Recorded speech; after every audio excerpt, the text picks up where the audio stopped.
Hello મિત્રો, જય શ્રી કૃષ્ણ। આજે આપણે બનાવવાની છે દાળ ઢોકળી। તો જો આપણે દાળને બાફીને રાખી છે, આ બાજુ ઢોકળીનો લોટ બાંધીને રાખ્યો છે। જો આપણે એમાં 2 ટમેટા સુધારીને રાખ્યા હતા અને 2 મરચાં નાના લીધા છે, એ આમાં નાખી દઈશું।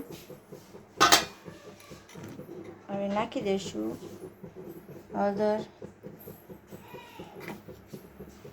પછી લાલ મરચું પાવડર, પછી હલાવી લઈશું। જો આપણે વઘાર માટે તેલ મૂકી દીધું છે, તેલ આવી ગયું છે એટલે આપણે એમાં નાખીશું રાઈ। રાઈ ફૂટે એટલે આખું જીરું નાખી દઈશું। 3 લવિંગ નાખશું, 1 તમાલપત્ર, 1 આખું મરચું સૂકવેલું, અને લીમડાના પાન,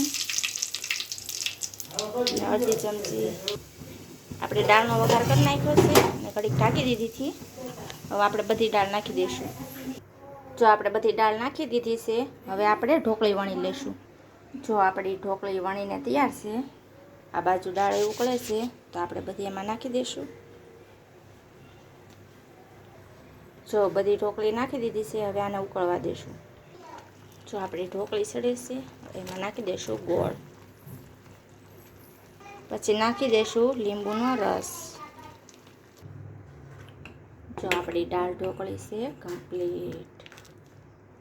તો અમારો વિડીયો પસંદ આવ્યો હોય તો લાઈક અને સબસ્ક્રાઈબ કરજો। જય માતાજી।